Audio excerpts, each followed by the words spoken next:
Ladies and gentlemen, welcome back to another episode of the I'm Telling God About This podcast. This week, obviously a little different tone from our normal episodes.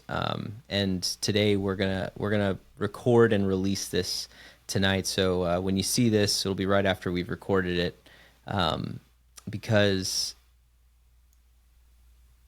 Charlie Kirk's murder has impacted us and our society, I think, in a way that that many of you may be feeling, like us, where you're caught off guard by how much it's affected you.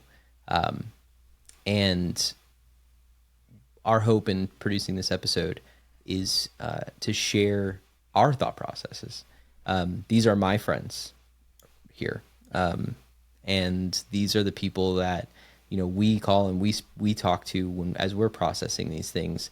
And so as a way of opening up kind of our world and our own individual, perceptions around this event, that maybe you'll gain something from it in your own processing of this event. And we also, apart from just sharing what's going on in our own hearts and our own minds as we think about this, looking at what this means for Christians, what this means for us as Americans, what this could mean for us as a society, as Americans, going forward. There's a lot to talk about. So, I'm curious. What was your guys' reaction to the news of Charlie Kirk's assassination? Like, how'd you find out? What went down in your minds? Yeah, I had this like roller coaster of it personally, because I was just sitting at my computer because that's where I work, and I saw, and I usually have Twitter up on one screen as I'm going through, and you start to see it, and I didn't see like the video first. I saw a cut one, and so you kind of think, I mean, most of the time when people try this kind of thing, it doesn't work, so you're thinking, oh, it's going to be like injury, and then I saw somebody who posted the graphic close-up video, and I was, like you said, I was surprised. I wouldn't have expected Charlie Kirk dying to like actually affect me in such a palpable way.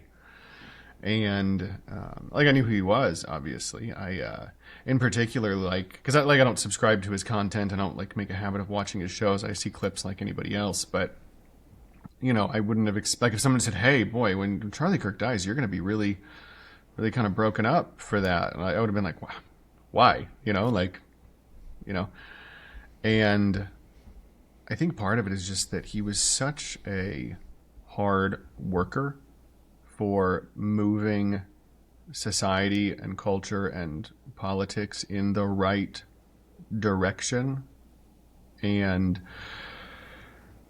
he, is 31, he's younger than me, has two little kids, and like he personally, like his own personal efforts, not just like the org, like just personally, the things that he did, the things that would not have happened if not for his own single-minded pursuit of accomplishment, are probably, it's a very reasonable belief that the last election would have gone differently if not for his specific efforts. And I'm grateful for that, because I want the country, the culture, everything that I occupy to be bending towards the right, as in the correct, the righteous.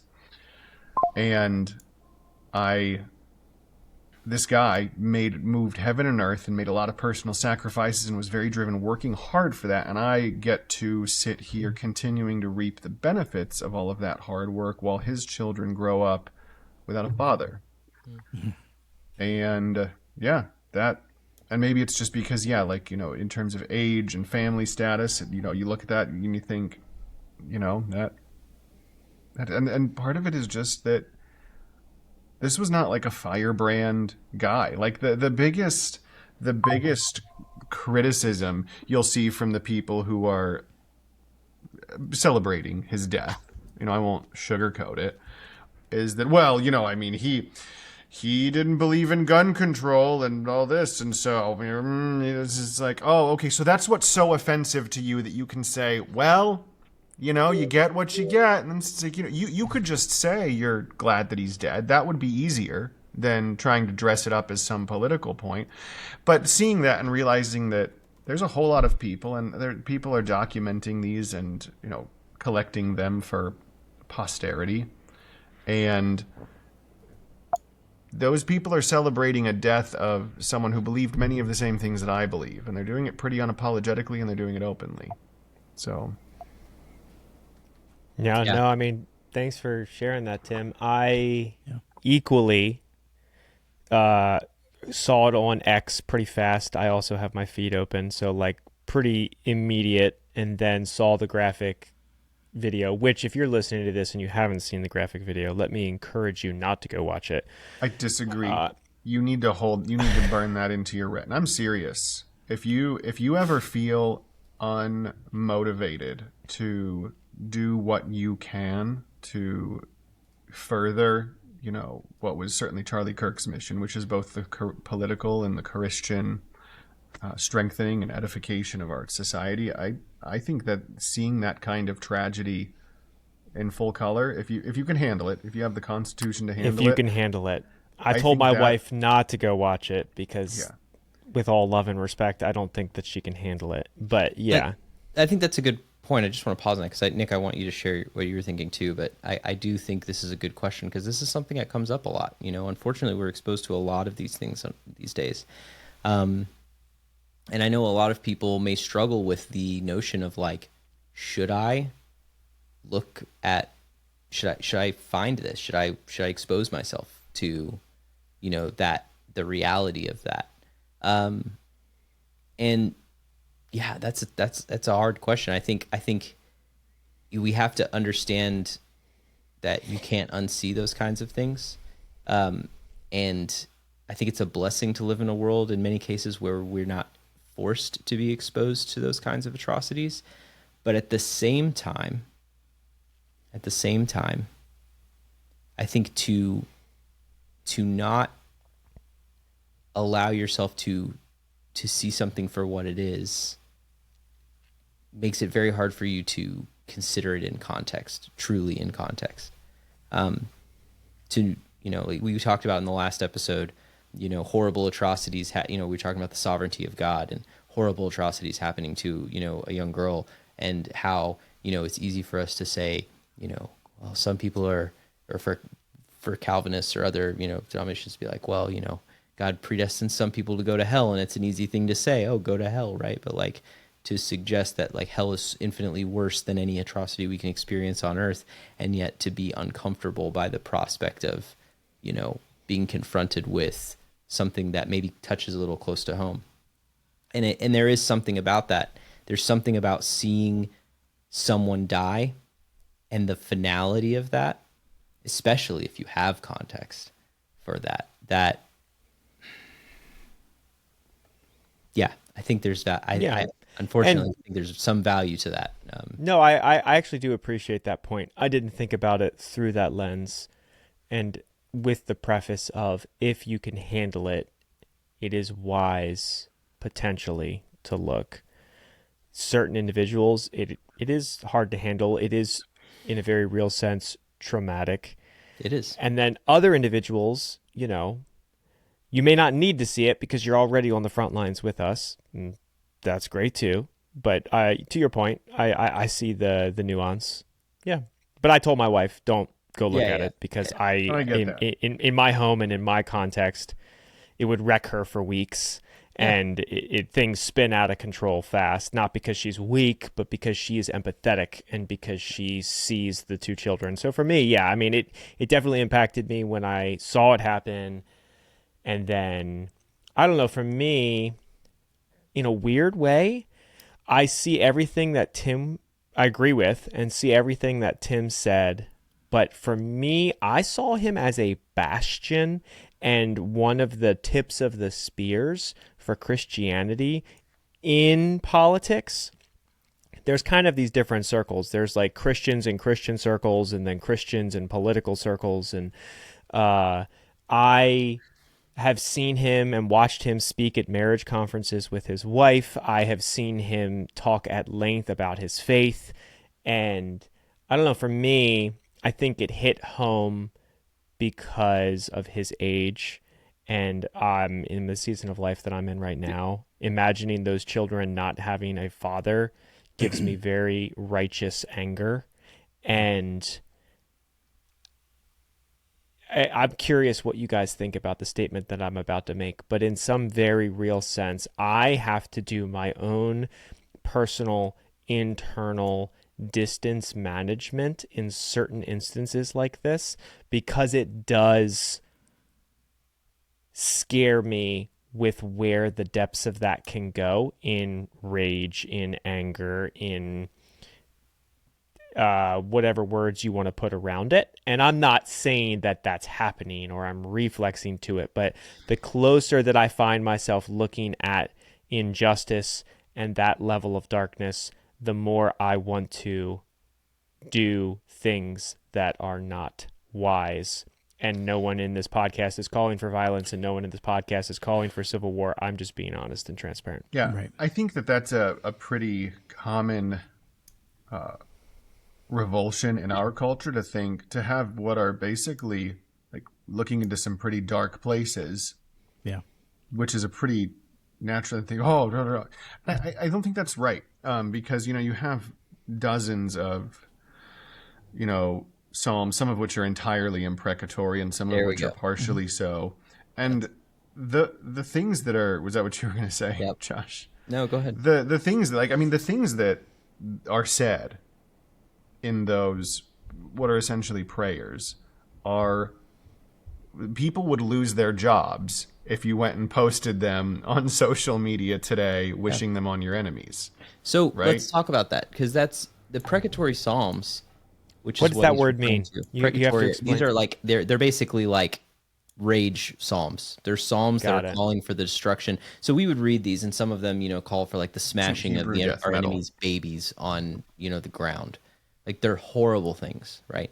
These are things that we would say are not godly. Like 99.9% of pastors that I know, if someone came in and said, I just want to take that person's child and I want to smash it against a rock. Okay? O daughter Babylon, soon to be devastated, how blessed will be the one who repays you for what you dished out to us. How blessed will be the one who grabs your babies and smashes them on a What rock. the hell translation is this? Dished out? Message. N-E-T. I don't even know what that is. The net, Yeah, the New English .NET translation. Bible, the It's Sandra Bullock it's edition. the translator's favorite. Oh my Anyway, Fix it. but yeah, Dished it's- out. Make it better. No, I'm just kidding. All right. we can. I mean, So this is the point, right? This is the point that we're getting at. So I was talking with my brother about this. If you And this read is, from again, the this is- NET after I die, I'm going to be so angry with you. do you want me to read from the I'll be doing your HCSB? funeral. So I want the You better hope Septuagint. you I want you outlive to me. practice Just your the Latin. Greek, read Greek. It doesn't matter if anybody you better hope you outlive anybody me. understands it. All right. Well, Josh, hold So- on. Let me before you get to that. Can I just Yeah, go go ahead. and talk about what I was kind of going Yeah, through as well? please. Because I think let me just do that real quick because I feel like I was doing all of the things that you were saying. I was in like a roller coaster, and I've been feeling all of the things, all of the emotions from irrational rage to like all the stages of grief. It feels like it was one of the things that was helpful is to go through it with you guys as well. Is to like. We're searching for it. We're figuring out what's going on. There were people, and kudos. I don't know if this happened to you guys, but some of the people that were subscribed to us reached out to me on Facebook and were like, "Hey, you guys should talk about this. Hey, this is important. Hey, have you seen this?"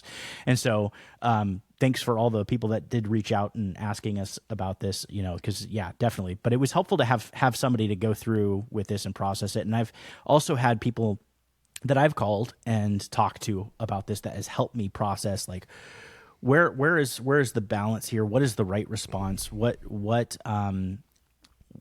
should I feel? And to be honest with you, with all of this, I am less interested in trying to find what the right and wrong response is, but rather just to give people a grace of feeling anger and feeling rage and feeling what they're feeling.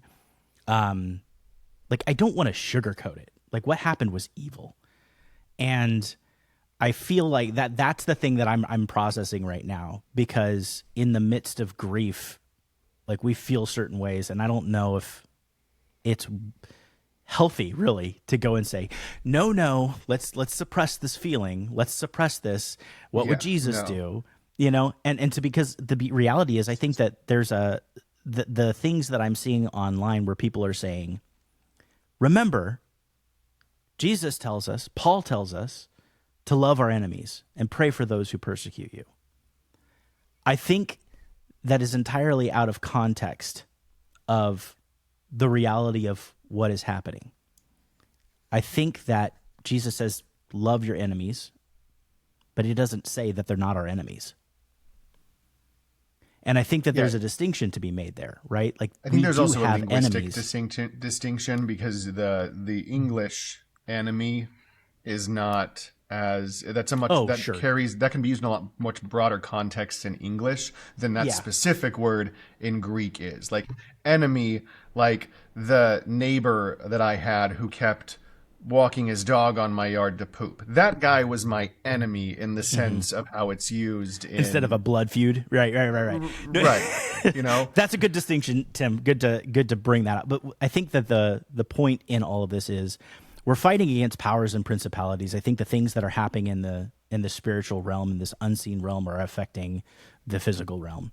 And I think that if we don't address the spiritual realities with that, I think it's so easy to get lost in one or the other. If we focus only on the spiritual realities to say, hey, these are people that need Jesus. Yes. But these are all people that are trying to kill me for standing up for Jesus, So I think these are the emotions I'm still trying to parse through, And so that was what was the main point, though, is it's helpful to have people to talk through with this. At least that's just how I'm processing it. But go ahead, Josh. No, for me, you were saying, I'll get to the purgatory Psalms in a second. I was sitting here and I think it was in our group chat or something that I saw the initial message, and it was before he had been confirmed dead. And, when I saw the up close video, I hunt. So, I've killed a lot of large animals, and I'm sharing this because I was talking with my brother about this. It's like, it's just the first thing that came to my mind. I've killed big animals with 30-06, with 308, with 300 Win Mag, and I know what it looks like when something dies, like instantly, versus something that bleeds out. And when I saw that video, I knew he was dead, like immediately. Yeah.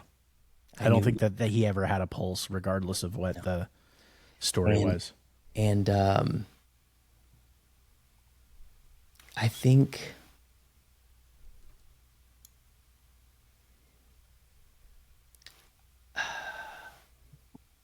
I'm trying to process this myself, because on the one hand, seeing a human die is never a comfortable experience, and all the things that Tim said about imposing our own example. We're all dads of small children. We know that he has kids. All those feelings and thoughts go through your mind, but it surprised me with how overcome I was by this. And the only thing I could think was that maybe it was just like disbelief that someone would attack, or that someone would kill the nicest one of us. Right. Mm-hmm. Not the most reasonable one. Laws. This is not someone who was passing laws that were upsetting them. This is not someone who was, spouting hate speech whatever, however they define it. Like this was a 31-year-old. Certain people, it wouldn't surprise you. They're such aggressive firebrands that it Right. wouldn't surprise you that they would be the target. Like if Nick Fuentes got, Right. you know, Right. Yeah. yeah. But like that's I'm what not saying that would be justified. I'm just saying sure. it's easier Right. to It's imagine easier how to assume. someone's fever pitch hatred would rise to that level. And I think it's just the finality of it, you know, like I think the finality of that, and just knowing that this is where we are, I think that was part of it, is just that, like, I mean, I don't know. Yeah. I mean, it felt like, I think the difference, because yeah, I mean, even just with family, like I've lost family in recent, months, and like, even though I grieved that, the instantaneous nature of that, the emotions and the feelings that I had, I think what it was for me is that this was a person who I recognized and saw in a co-laborer. Right. This was not another person, just another person. He wasn't a grifter. He was genuinely This was a Christian. Like and listen, if you're listening to this, you know what this feels like. Maybe you don't. But the promise of the gospel that we would have purpose and meaning in our lives. And many of you who listen to this may not have experienced what it's like to be about the work of God, to be about the work of the kingdom, to be about the work that Jesus started. But when you do that, and you do that shoulder to shoulder with other people, you recognize people who sacrifice, who are about that same business. And I think that's what it was like, this was a person who was, as far as we're doing the same work. Like this is a guy who's dedicated his life to advancing the kingdom of God. Yes, largely in the political manifestation of that. And if you were confused about how those two things are related, we've got about 3 or 4 other episodes covering that. But yeah, and I really feel like that, like that's what hits me, is that I feel like I've lost a brother in arms in that regard. Mm-hmm. You know? And that I do. And I've never met him. Right.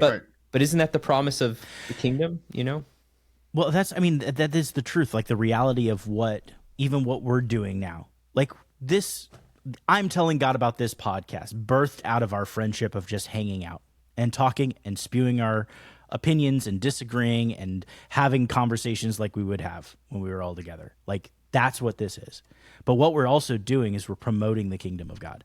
We're promoting Christianity and Christ crucified and Christianity as the public truth. Like that is what we are promoting.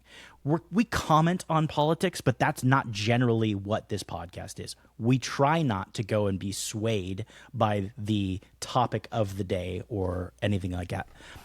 So we have a very kind of the focus. The thing about Charlie Kirk that I thought was really interesting is he was able to read Aristotle and Tertullian. He was able to, and John Knox and Irenaeus. Like he was so intelligent. He had I think he had a photographical memory or something, because he did a decent job.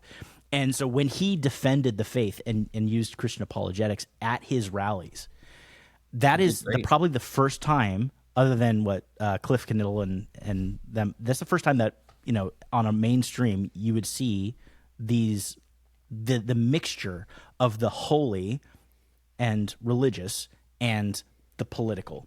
And so these people that were leftists that were absolutely opposed to him, he was able to tie his politics to his theology. And I think that that's why it hit me so hard, because I've had conversations even since this with people, and you can tell when somebody's politics are separate from their theology. Yep. And I would make the argument that's very difficult for us to do consistently.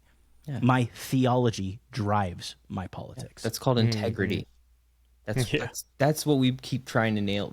That's the last episode we did, or the episode a while back on with the Doug Wilson interview on are you a Christian and national? Just like that, Christian nationalism is a viable choice. Right. Because that's the whole point. It's like, no, right. Duh. It's integrity, and that was what was so infuriating to the progressives, was that Charlie Kirk would get up there and they would be railing about separation of church and state, and Charlie would point to them and explain very succinctly, like, no, like these two things are connected. You lack integrity. Next slide. And this is really what I think is fascinating about what this means for the Christian, what this means for us. We need to recognize what's going on here. And my brother, Justin Hughesart, go look him up. I'll give him a shout out here. We'll put a on link Instagram. for his channel. Yeah, we'll put a link down below. My brother and I were talking about this. I was talking to him about it before we did this episode, just getting his thoughts. And he made a great point. He said, I explain this to my kids in the concept of Cain and Abel. That, if you look at the story of Cain and Abel in Genesis, where, Cain and Abel both present sacrifices to God, and one God accepts and one God rejects. And the reason God rejects one is because it was a fundamental misunderstanding of what God was looking for, right? And so rather than doing what you would imagine a rational human being would do, which is to seek deeper understanding of what God wants and do that, Cain, the brother who presented the unworthy sacrifice, kills his brother. Because his brother is a constant reminder that his interpretation or his perception is wrong. And because he, in his sin, in his brokenness, was unable to see around that, to see what God actually wanted. And I think that that's exactly what happened here with Charlie Kirk. Well, this is what "don't cast your pearls before swine" means. It is that lest they turn and gore you, right? It comes right after talking about, telling your brother about the speck in his own eye. It's basically saying if you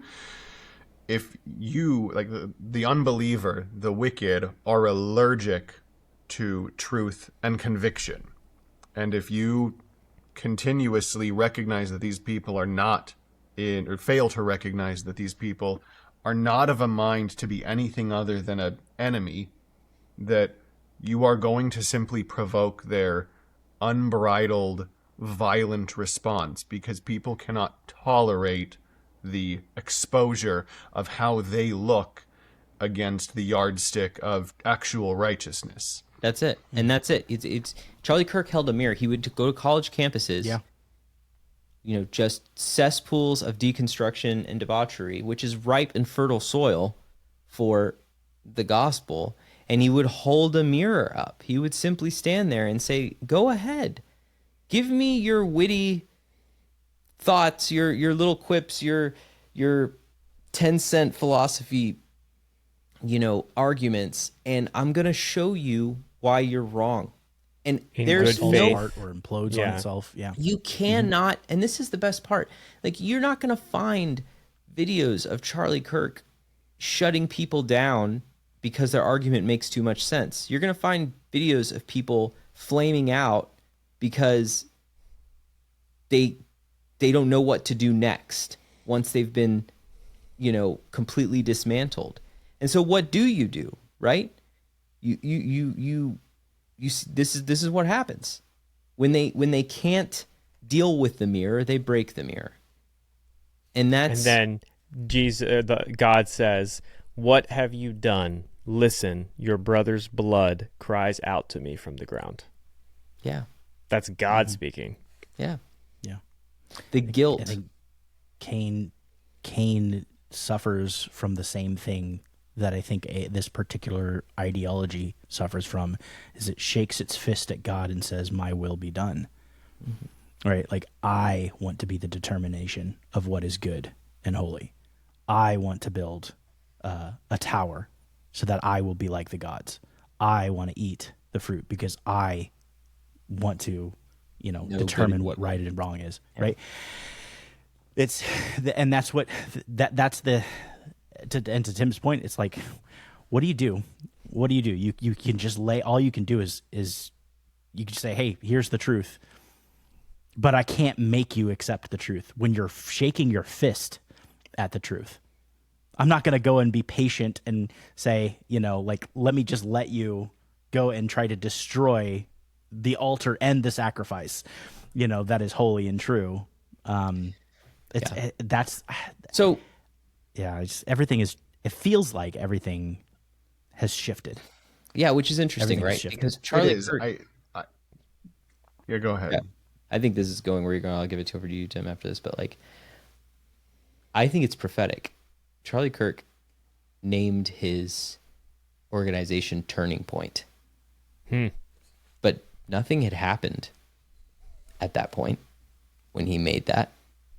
Like, he went about the work of trying to change. It's aspirational. It was aspirational, right? Turn the nation. Yeah, to turn the nation. It but was an accumulative movement, and Yeah. it wasn't really. And this was. But the that's point. my point. But that's like a summation. That's all these things. But to say turning point, you know, I firmly, I should say, I'm inclined to believe, just even based on my own and just the people that I know who, and listening, just talking to you guys, like, I think that something is going to change.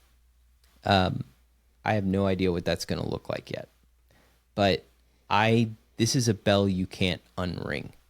And No, I think that the big eye opener for many people, and even myself, I wasn't unaware of it before, but just seeing it in full HD and such a volume is that, sure, at the moment we don't know particulars about who killed him, who specifically was pulling the trigger, but I know that between the time he was shot and the time he was pronounced dead, that MSNBC had an anchor saying, well, when you put this kind of hateful speech out there, this is what happens. Who and got then, of fired. course, you had, oh, yeah. And then you see even, less decorous people all over TikTok and Blue Sky just not even saying anything other than openly celebrating. And if you celebrate, and it's not like the other people who share all of those same beliefs but happen to be tactful enough not to do that on social media are looking at their friends who are celebrating and saying, wow, you shouldn't do that. That's horrible. that's You're a a bad terrible take. person. They're They're not saying, doing that. hey, that looks really bad. Maybe you shouldn't do that. It's like, so are you happy? Because if you're happy that guy died, this is what I said. We've been through years of, and stop me if I'm getting too political, but of having the left of the social political spectrum foist mantras on us that you had to repeat and adhere to if you wanted to be accepted in polite society. If you refused to say vaccines are safe and effective, right? If you refused to say January 6th was a violent insurrection, if you refused to say, oh, Trump lost the 2020, these are things that anytime they had the opportunity to put someone on the spot on the stand and say, oh, did he lose the election? Was January 6th a violent insurrection? Because if you don't say it, I'm going to cut off conversation here because you're not even worth talking to. Well, Charlie was a virtuous American hero, and his death is an unqualified tragedy. That's my litmus test for my fellow citizens now. If you can't say that with sincerity, then there is no point in talking to you. Yeah. If you don't think the death of the guy who was literally the verbal conduit between left and right and went to great personal risk to be that, and him being shot in the throat is anything other than what I just said, if you take the opportunity and say, well, gun control, it's like, oh, okay, you're a terrible person. You're a terrible person, and you should be homeless. That is the extent of the social excision that you should be subject to. Yeah, because this is the point that at a certain, we've talked about this, but governments exist to promote good and punish evil. And what is fundamentally clear here, and this is why I think the Cain and Abel adage is such a wonderful, analogy for this, is because here are two men who, in their own hearts and in their own ways, sought to please God. In other words, to do what is right. And one was right and one was wrong. And that's what this comes down to, is that at the end of the day, our society, we have ownership of it. in a representative democracy, in a republic, we have control. You are the salt of the earth. Even if you don't have control, you have that responsibility. Right. So you have the ability, and this is kind of my point, right? Is that at a certain point you have to decide what are we doing about that? Like we need to actually start reading the Bible and looking at these things. Like we need to stop making nice with people who are enemies of God, who are actively seeking to destroy them. I'm not saying that there's a fundamental difference between accepting people who are seeking. There's a fundamental difference between behaving in sin and behaving in a righteous manner. And recognizing people who are choosing to be intransigent enemies with hostility. Yeah, if they're an enemy and they're a self-proclaimed enemy, they have no business walking among us in a comfortable manner. I'm not in the business of making it easy or comfortable for people who are actively seeking to undermine and destroy the things of God. Josh, that's a really good point, and I think let me make a historical comparison with that. In the only religion that did not experience mass conversion to Christianity was Islam. And it was a conquest. It was a religion that was born out of conquest and wars. And so when they took over the East and they started pillaging and killing, they didn't tolerate any kind of evangelism of Christianity. You could have church, but you couldn't ring the bells. They did not convert. They were domineering. Their desire was to take authority and then dominate and impose jizya taxes and everything like that. Other religions, right? Paul goes to Athens and reasons to people. You're just trying to find God. You're not sure who he is. You have an unknown God. You want to make sure you cover all your bases. That's not what we're dealing. We're dealing with a conquestive religion in communism, Marxism, wokeism, whatever you want to call it. That is more akin to Islamic conquest than is to like just a different religion that we can debate about. Yeah, the point is you can't the issue is coexisting, right? Because at the end of the day, this is what it comes down to. A single individual has to make peace to live, right? One person who has an ideology in a world where they're the minority, they're going to play nice because it's necessary. But just like with other worldviews, as the numbers increase, their need to play nice goes away. And guess what? That's where we're at. Every election since I've been allowed to vote has been won or lost on like a 1% margin. Think about that. So what that tells me is that fundamentally we have an issue in this country of people who have a fundamentally different understanding of what they think good is and what evil is. And you cannot... You can see that. Yeah. So my point is like, so this is the issue. It's like, what are we tolerating? What are we allowing? And that's the point. Like, people didn't just come in and say, we want to completely usurp your way of looking at the world. We're completely against you. No, they didn't say that. They said, listen, don't be a prude. Just let us have, the two girls kissing on the sitcom. It's fine. It's not a big deal. We're not saying anything. Right. They're not married. They're just, let us just do that. Hey, it's okay. We just have a little bit more skin. Let's hey, no, it's cool. Hey, let's have this teenager have like a mental illness, situation and normalize it. And let's have everyone else be okay with it. You know, hey, let's do all of these things and so what do we do, right? Good, accommodating Christians. So, you can't legislate morality. Can't do it. So we just let it go. And then now we've got an entire generation of children who grew up between the time that we were teenagers and now, who all they've known is, and the world that they've known has just been normalizing sin and evil And so they think that that's normal. They don't remember. They were a time- normalizing sin and evil when we were kids. They have now, when you and I were kids, they have now gone the full inversion where they have called good evil and evil good. Yeah. Yep. Okay, we've reached that point. They're open about it. If you protect children from being biologically and permanently marred and sterilized and castrated, you're evil, and that's good. That is what they say. Yeah. That this is the pinnacle of you can't get more inverted than that. So the point is And that this. happens across many domains. So this is the point. What do we do? How do you uninvert? We stop. What do we do?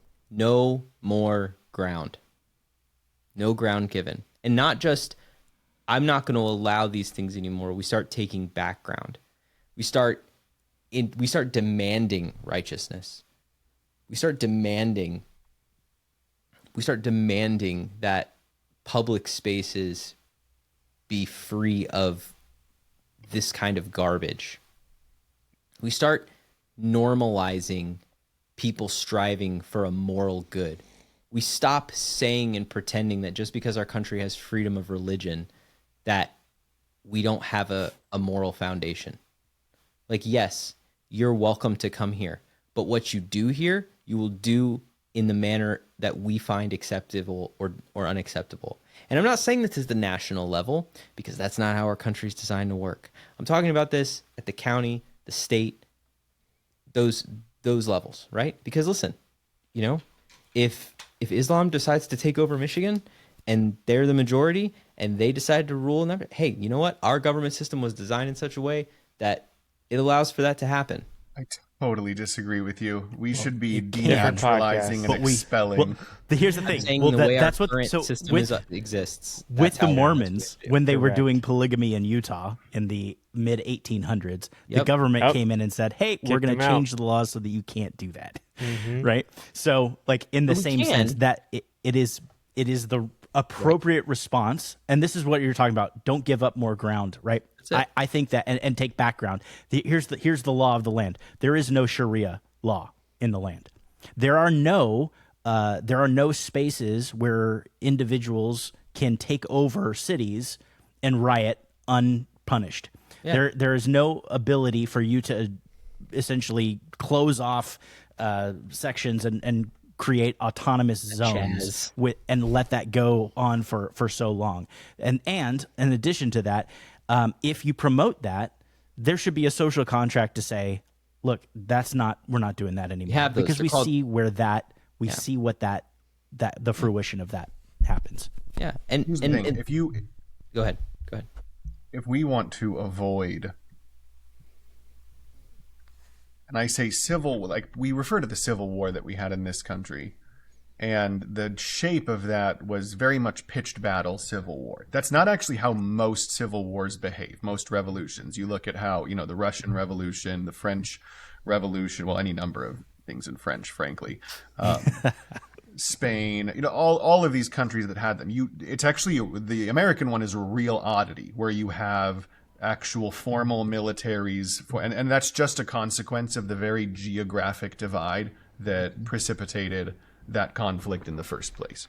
Most civil war looks a lot like what you see in revolutions in Europe in that same time period. And obviously that's that they don't go well. Like, that's never a good thing. Right. It never is. That was the whole point of having some kind of representative will of the people shaped Bloodless system of revolution. government in the first, yes, so that we could say, hey, instead of actually going to war when we want to change how things are done, let's just take a head count and we'll just assume that whoever had more would have eventually won, and so on and so forth. And avoiding that means that because here's the basic premise for me right now. We cannot actually share a society with the ones who are celebrating the death of Charlie Kirk. They have no place, because they are openly saying, hey, I'm glad he died, and if you died, I would be just You're as next. glad. Right. And and the that is sin- the fertile ground out of which the people who actually do those things arise. Yeah. But you The know, sin of embracing a fundamental right as an American, free speech. Right. So we really are at an impasse in the sense that something has to give. Yep. And I don't want that thing to be the general orderliness of society, which, despite things as they are, is still mostly intact at the moment, even though the rhetoric is drifting in a different direction. There are plenty of legal means. I mean, we did this with McCarthyism, who was 100% right. turns by out the way. it was right. Nailed it. It's not enough to just go and arrest and prosecute the individuals when one of them rises to the level of actual intentional political violence against people who have done nothing wrong. Okay, that's no longer sufficient. It has now become necessary to begin proactive legal warfare against the entire apparatus that supports and gives approval to that kind of behavior. Full stop, you know? And don't tell me, oh, well, federal government can't, whatever.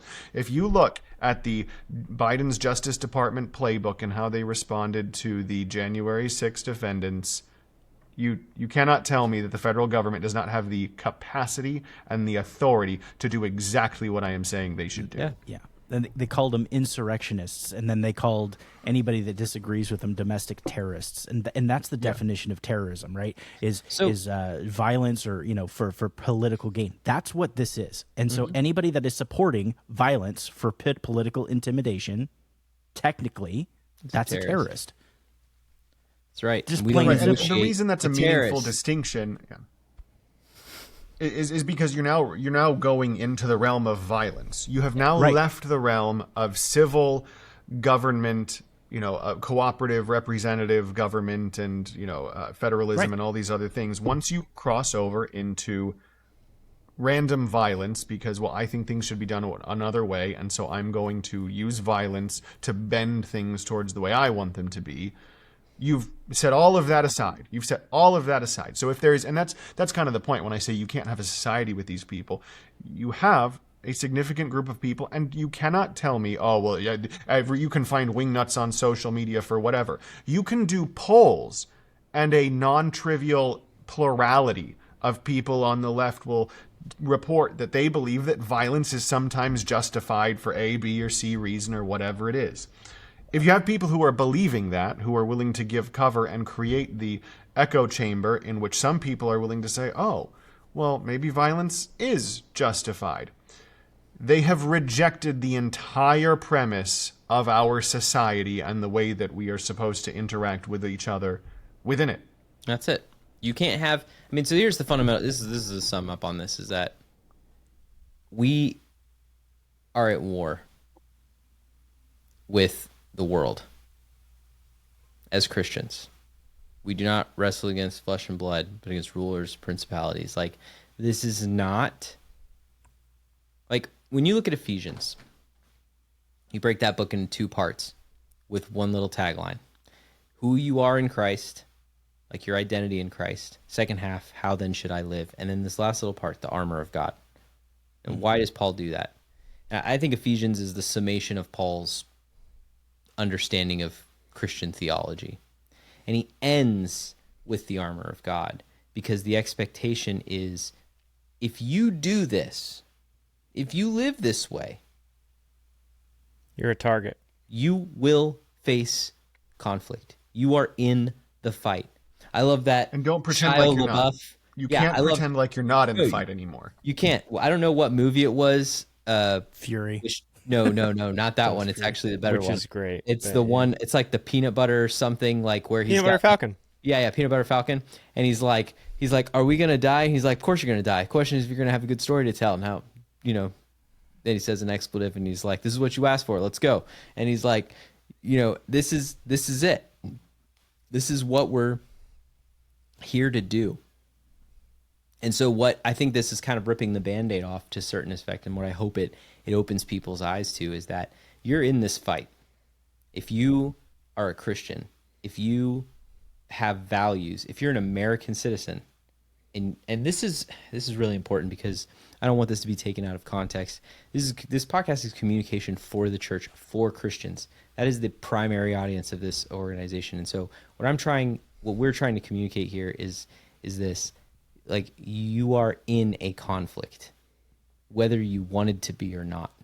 And if you ascribe to do the things that the Bible has called you to do, which is to go out and to make disciples and to baptize them, if you are going to be a good steward of the things that God has given you, and you were born in this country as an American citizen, then you are at odds with a lot of people. Yeah. And you got to start getting comfortable with that. You're going to have They're going enemies. to hate us because they hated Jesus first. That's right. They hate us because they ain't us. Because they ain't us. Right? Josh, so can I maybe take 2 minutes and just read that portion of Ephesians 6? Do it. Because I think Scripture's not allowed on this podcast. You can't read the Right. Bible on the I'm Telling God About This podcast. so. Not the New English translation. Whatever that Like, was. a I'm real doing Bible the on there. neutral Holman's Christian Dished Standard Bible. out. Doulas, baby. Look, the question is oftentimes that you hear, what now? What do I do as a Christian? How should I respond? What should I do? Christian warfare. Ephesians 6:10, finally, be strengthened by the Lord in his vast strength. Put on the full armor of God so that you can stand against the tactics of the devil. For our battle is not against flesh and blood, but against the rulers, against the authorities, against the world powers of this darkness, against the spiritual forces of evil in the heavens. This is why you must take up the full armor of God, so that you may be able to resist in the evil day, and having prepared everything to take your stand, stand, therefore, with the truth like a belt around your waist, righteousness like armor on your chest, and your feet sandaled with readiness for the gospel of peace. In every situation, take the shield of faith, and with it you will be able to extinguish all the flaming arrows of the evil one. Take the helmet of salvation and the sword of the Spirit, which is God's word. That is the answer. That is what we should do. And I just don't want anybody to take that and think that we're talking about, well, this is a strictly spiritual war. So, you don't need to do anything. You just need to, do your morning prayers and, attend church. And no, you are called to actual action, right? So Right. you can't look at Paul's life, right? The guy who wrote that, and say, well, he thought this was basically a spiritual thing. So he just, lit some one for you. candles and We're in Matthew 5:13. You are the salt of the earth. But if the salt should lose its taste, how can it be made salty again? It is no longer good for anything but to be thrown out and trampled on, i.e., don't lose your saltiness, or you should be thrown out. You are the light of the world. A city situated on a hill cannot be hidden.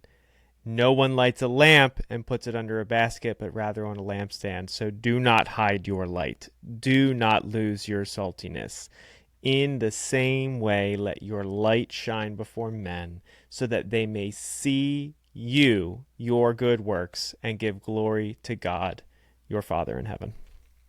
Because here's the thing. When you do that, you're going to upset people. Like, if there's a challenge that I can give to Americans, especially today, especially Christians. what kind of American? It's the best meme that's been out this year. But the challenge is this. Why would you even say that you're from Hong Kong? Like, I don't understand. Like, that's just We're an international podcast, right? Listen, That is true. go to our Buzzsprout, all right? We see you. We're very thankful for you, listeners around the world. So I don't want to be too marginalized on this, because frankly, I probably don't have to tell you guys this if you grow up in other parts of the world, because you already understand this pretty well. But here's the reality. You can't be a people pleaser. This is the problem in our Western Christian church. Nobody is willing to look somebody in the eye and say, that's evil. It's wrong. And I'm not going to stand for it. I'm not going to have it around me. I'm not going to have it around my kids. You want to make those choices, that's fine. Hey, when that person is like, hey, you know what? I think maybe my life is going in the wrong direction. can I come and learn from you? Yes, absolutely. Welcomed into the home, welcomed into all those things, but you're not going to do that nonsense in my presence or in the presence of my family. See, this is the thing that people get confused all the time, because in the New Testament, the Jews and the early Christians were living under Roman rule, under a pagan government rule. We live in the United States of America, a country founded on biblical principles and religious liberty. Not religious liberty for the sake of plurality, but religious liberty for the sake of the insurance that Christian values could be protected and not usurped by some sovereign. You are without excuse. Without excuse. We have the means and the calling and every tool available more than any other country or any other people in the history of the world. I need you to hear that. That is not hyperbole. We need to start doing something about that and stop being so concerned about being a lighthouse. Do you know why he said that the rock the builders rejected has become the cornerstone? The stumbling block has become the cornerstone. Salt in a wound stings. When people are truly broken, they don't come to people that agree with them, because those people are broken too. They're also part of the reason they got there in the first place. If you Exactly. Exactly. They come to the people who are consistent and who disagreed with them. Because even an idiot, when they've hit rock bottom, can see which way's up. So that's where I'm at with this. So I got a question for you Stand in then. the truth. Yeah. Stand in the truth. Truth get a by little- nature is divisive. And that's Little just the reality of it. Sorry, Sorry, go ahead. Oh, you're good. You're good. I was practical angle. If you're still here for the ride, bless you, you amazing supporter and follower, like and subscribe. But I live in this reality of like constantly communicate practical what next, what now, next steps. And I was talking to one of my employees this morning, just sharing anecdotally what I was kind of working through. And I was saying, like, from my vantage point as me, this makes me want to do, it's not like I wasn't already doing this, but it's like I need to be more engaged judicially. I need to be more engaged communally.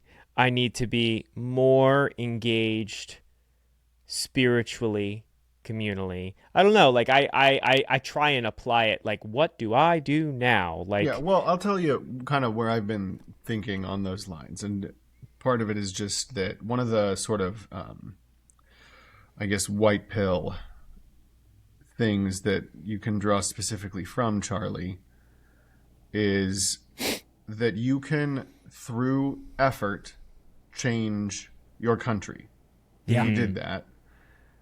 He did. You know, Effort, I've grown time, up with a lot sacrifice, of black money. pillars Yeah. about saying elections don't matter and, oh, it's all the same, like whatever. And if you had no other examples, you could say Charlie Kirk proved that was not true.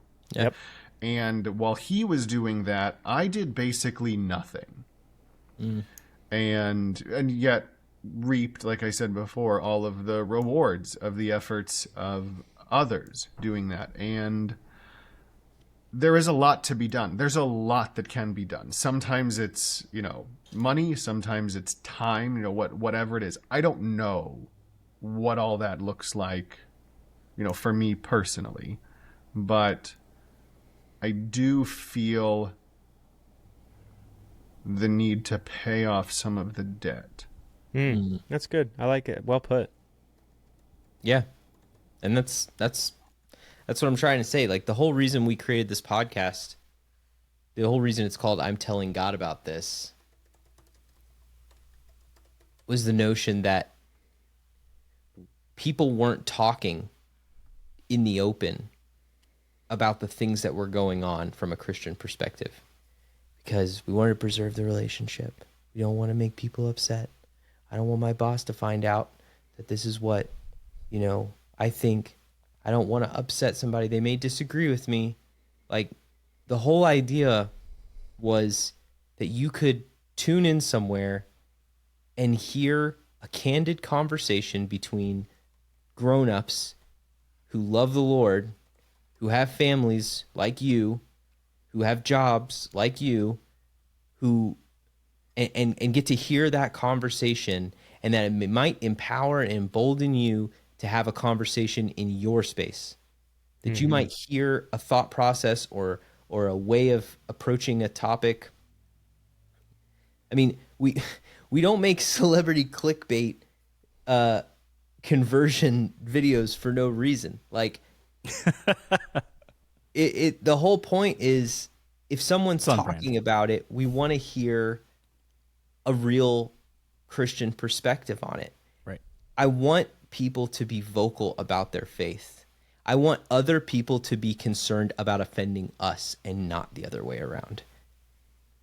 Right, because for a long time, the wingnuts on the left, they're happy to, and they're doing it currently, going down the street with megaphones saying that they're glad Charlie Kirk is dead. Yeah. And a lot of really polite Christians have let that behavior and its equivalent go unanswered for a really long time. And at minimum, to the extent that you're not endangering yourself or, others, in the sense of, like, you don't go down to certain parts of town and start chastising people. Don't be foolish. Yeah, don't be foolish. But that's not where a lot of this stuff happens. Like, you see things that are happening in, PTA meetings and city council meetings and on Facebook and social media and whatever. And, or in your office. Yeah.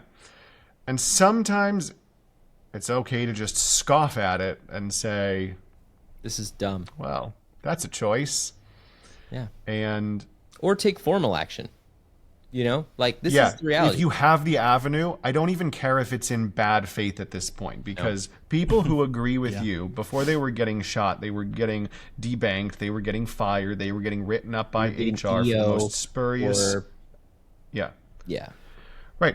It is time to leverage whatever power it is that you have, and in so doing, increase the power that is available. Because there's this idea that, if we just cut the head off the snake, right? If we just defeat their presidential candidate or their whatever candidate, then no, that has never worked. You are dealing with a ideology of people who are, fortunately, for the most part, just acting out programmed responses because they have been locked into an echo chamber of other people's makings. And it is that echo chamber that you have to participate in breaking. Yeah. Because they can be reprogrammed. Yeah, and I want to land not while they're inundated.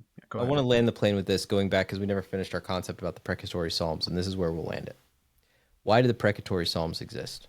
What is the purpose of having those? What is the difference between us? This is the difference between, when we talk about this call to action, people taking back the ideological high ground, reminding people that there is such a thing as good and bad. Start calling out evil for what is evil. Start calling out, stuff that is just unacceptable biblically, stuff that makes you uncomfortable, stuff that you don't want your kids to be exposed to start being deliberate and engaged with that and being unafraid of that. Why? Because as Christians, the reason that we, and especially in America, the reason that the conservative versus the progressive side, why you don't see the other thing happening, conservatives, assassinating thought leaders on the other side or political activists, is because we trust a God who says that vengeance is his. We serve a God who will not be mocked. We serve a God who will have ultimate justice. And so, while on the one hand, this is a call to do what we are called to do, which is to take responsibility and to act as Christians in the sphere of influence that you have been given and you have access to go to. What this is not is a call to take action that is God's to take, right? Because God has placed us under authority, because God has placed us in this, he has appointed leaders and done these different things. So, vengeance is not ours to take. And so the precatory Psalms, where the Jews are praying for vengeance in an outcry that exemplifies the level of injury and hurt that they've sustained, is because they know that God is going to provide ultimate justice. And the same thing that was true for them is true for us today. And that's what I want us to take away from this ultimately, is we are not in the business of justice for Charlie Kirk. That's God's problem. And I have every confidence that he has it well in hand. But what this should also remind us of is that we do have a responsibility as Christians to do what Charlie did, which is to choose righteousness over safety, to choose holiness over people pleasing. And if we do that, we might get our country back, But Jesus is going to come back hopefully before too long. September 23rd not, apparently keep is up the fight. Is the rumor. Yeah, I saw that. So next week, guys, I'll be hanging out with you in heaven. It'll be a good time. Oh, Lord. Well, I'm still convinced I'm not going to make the first round, but I'm hoping to be It's not a draft.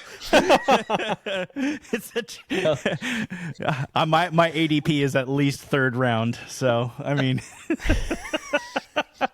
anyway, man. on that note, guys, love you. So grateful for you that we're able to walk through this together. Everybody that's listening, we're feeling what you're feeling. And we're here. So reach out. If you reach out in know the comments. anybody in your own social networks or whatever that's posting heinous things celebrating Charlie Kirk's death or anything like that, there is a website called charliesmurderers.com where you can that's email amazing. any publicly available content of people exposing themselves in that way so that they can be held accountable, if even if the only layer of that accountability is being unable to run away from the record of their own vileness. We like that. We're going to link that below. We'll link that below. Hey, listen, for real, we want to hear from you guys, okay? Please share if you've made it this far, if any of this resonated with you, or if you have thoughts or ways that this has impacted you as you've been thinking about it, please share them with us. We do read every comment and we will respond. So, please let us know. We'd really like to hear from you guys. So, till next time, cue the music.